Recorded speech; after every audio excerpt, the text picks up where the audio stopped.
The VR headset used for this video has been provided by Pimax, more on that later. Virtual reality has come along considerably in the past few years, as has the graphical hardware needed to drive high-fidelity, high-refresh rate optics.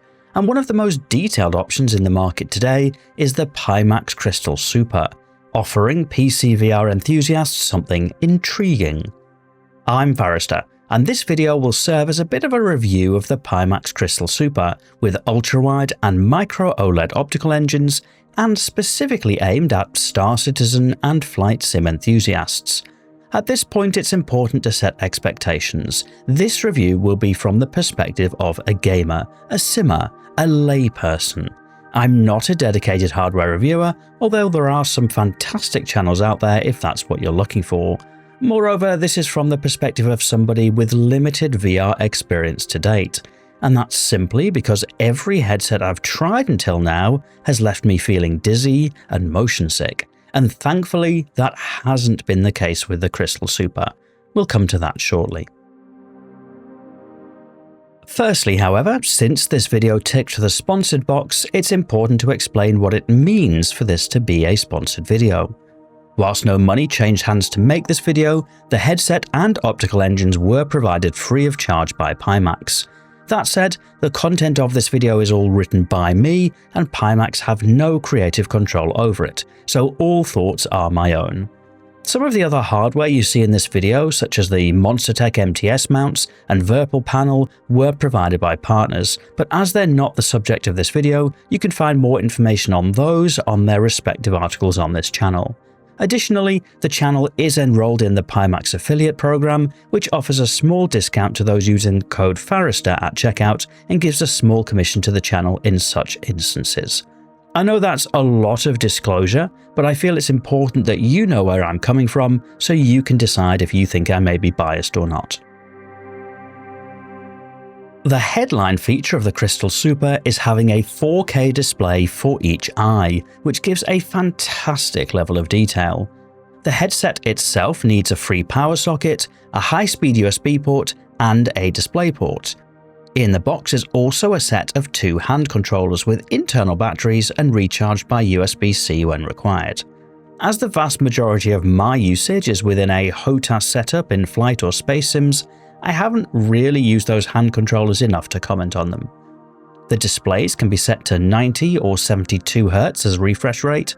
Because the displays are such high resolution, a powerful GPU is recommended to drive them.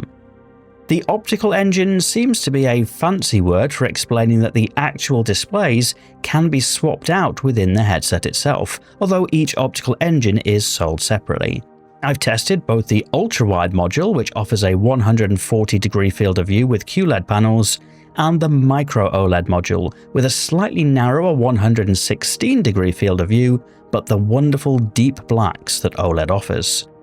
All of the head tracking is done internally within the headset module, so there's no need for external base stations, and the module also incorporates eye tracking for titles that support it. The headset is undeniably large, but using the foam pads and head strap remained comfortable for a couple of hours, which is usually how long a flight would be for me. There are also onboard speakers incorporated into the headset. Personally, I found them a little tinny, but they were easily enough uninstalled completely, and instead I wear my regular headphones over the top. Alternatively, there is an upgraded set of earphones that Pimax sell separately. There are some inbuilt fans within the unit itself, which help to keep everything cool under extended use, but do generate a little bit of noise when they kick in. It's something that you quickly get used to, but is enough to notice, and the first couple of times it happens can be a little surprising. The Pimax Play software is fairly robust too, and has been improving over the time I've had the headset. We're able to use the Pimax OpenXR runtime. Features like the foveated rendering make a big difference, able to get some really high performance and beautiful scenes in DCS World and Microsoft Flight Simulator. Sadly for Star Citizen, currently that's limited to the Steam VR runtime, but by reducing the render resolution still looks great. The default settings seem to really ramp up the brightness. I usually adjust downwards slightly as the full brightness settings are a little too bright for my eyes. And for those who use a Tobii eye tracker, it may be necessary to unplug it in order to have eye tracking embedded in the headset working correctly. But once configured, it's really intuitive to use, looking where you look and responding to your head and eye movement. It's worth adding that if you take the headset off to get up and go grab a drink or go to the bathroom or speak to somebody, sometimes you may need to recenter the headset again once you get back in position, but that can be easily done just using the buttons on the headset itself. Within the Pimax Play software, some might notice the almost DRM-type nature of the hardware activation, which could be off-putting to some users, and has been a criticism that others have leveled at the potential lifespan of the units beyond first-party purchases and support windows. As mentioned, I've been able to try both the OLED and ultra-wide modules, and both have their use case. The micro-OLED optical engine is the newer one and is fantastic for detailed scenes, especially darker ones.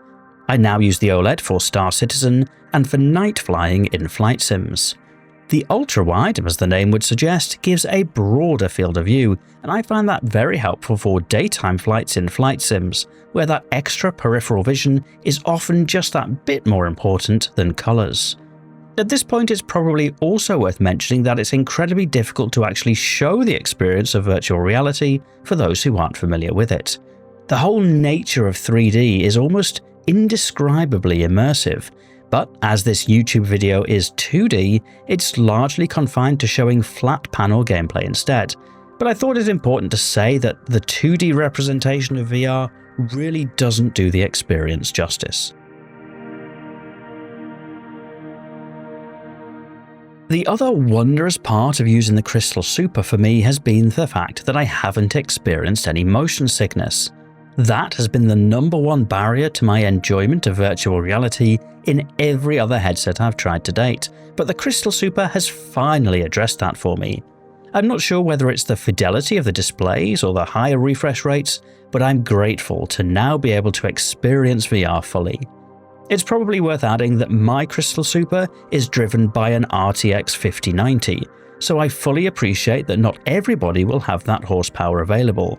But given that the Crystal Super is already priced at $1.5 grand, it's probably only going to be a consideration for the kind of users who already have or are planning to build a beefy rig. As for whether that's worth it, it's likely to depend on your own circumstances. Admittedly, it's an expensive unit, but one which clearly targets the premium end of the gamut of VR headsets, with those 4K dual displays and high refresh rate not replicated lower in the product stack. As somebody coming from the Star Citizen world where many users spend thousands on virtual spaceships, never mind the hardware and peripherals to fly them, perhaps the Crystal Super makes sense.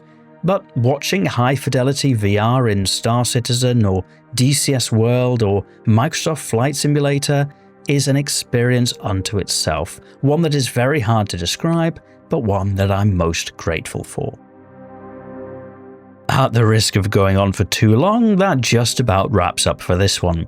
If you enjoyed this video, please press that like button, or I guess the dislike button if you think it's just product shilling, although I'd be happy to challenge you on that one. Please consider subscribing if you'd like to see more hardware reviews in future, and I look forward to reading your thoughts in the video comments. Thank you again to Pimax for sending out this review sample. It's nice to experiment with more of these hardware type videos, and thank you for watching.